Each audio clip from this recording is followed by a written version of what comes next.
Skipperklas! Skipperklas, kom speel en leer. Vra en ontdek elke keer. Kuns en eksperimenteer saam. Saam met Jesus, dis ons naam.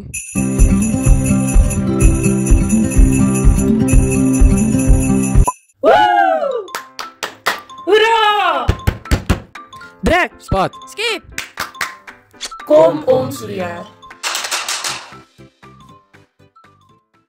Hallo julle, welkom by nog 'n episode van Skipperklas. Nou vanoggend toe ek so tande geborsel het ek dadelik aan 'n les gedink wat ek gehoor het toe ek op sonnaskool was.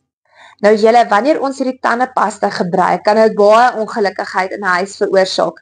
Ek raak kwaad as my kinders nie die doppie opsit nie, ander raak kwaad as die tandepasta in die kante is, en dan weer raak iemand anders kwaad omdat dit nie tandepasta is waarvan hulle hou nie. Nou julle, wanneer ons 'n tandepasta uitdruk, lyk dit so. En dit is nou nie hoe jy tandepasta in jou huis moet uitdruk nie. Kyk mooi as ek dit uitdruk. Daai tandepasta val uit. Hierso is nou sommer baie tandepasta wat uitgekom het. Dit is te veel. Ek wil nie al hierdie tandepasta gebruik nie. So nou wil ek dit probeer terugsit. Ag, jene, dit wil nie terug nie. Kom ek vat my vinger, dan druk ek dit in. Ek kry dit nie alles perfek in nie. Hierdie kleure meng, die blou en die rooi, het nou soms so snaakse kleur gemaak, so pers.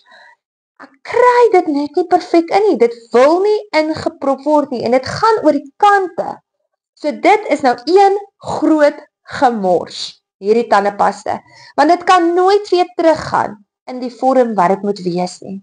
Nou julle, dit laat my dadelik dink aan 'n skrifgedeelte in Jakobus 3, waar ons leer oor wat uit ons mond uitkom en oor ons woorde. Nou baie keer sê jy iets wat iemand se hart seer maak. Jy skinder dalk, jy vloek, jy vertel 'n leuen of jy sê net iets gemeen wat regtig soos 'n messteek voel as iemand dit sê. En al sê jy jammer, net soos dat ek jammer is oor hierdie tandepasta en ek probeer dit terugdruk, net so is dit ook met ons woorde. Al sê ons jammer, kan ons dit nooit weer terugvat nie. Dit kan nooit weer dieselfde wees nie. Nou, as jy jou Bybel het, kan jy saam met my lees in Jakobus 3. Ek lees vir julle. Goed. Dit is Jakobus 4, dit begin in Jakobus 3, maar in Jakobus 4 gaan hy aan. So Jakobus 3, laat ek net gou so terugblaai, sê hy, julle tong is 'n baie kragtige instrument. So hy praat daarvan ons tong kan 'n vuurtjie aansteek in Jakobus 3, maar dan gaan hy aan, en dan sê hy, die stuk wat ek gesê het, Jakobus 4, moenie lelike goed van mekaar sê nie, broers en susters. As julle lelike dinge van 'n medegelowige sê of 'n medegelowige kritiseer, dan kritiseer julle die wet. En as julle die wet kritiseer, is julle nie daders van die wet nie, maar regters. Net God, hy wat die wet gemaak het, kan as regter oor ons optree. Nou julle, dan sê hy ook vir ons in Jakobus 3, dat met ons tong loof ons God en ons vloek mense, en hy sê dit hoort nie so nie.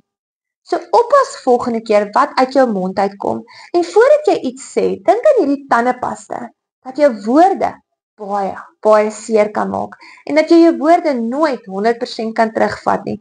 Selfs al sê jy jammer, gaan dit nie weer dieselfde wees nie.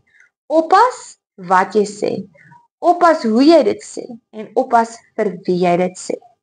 Onthou om te like en te subscribe tot ons YouTube kanaal onder Flowering Almond.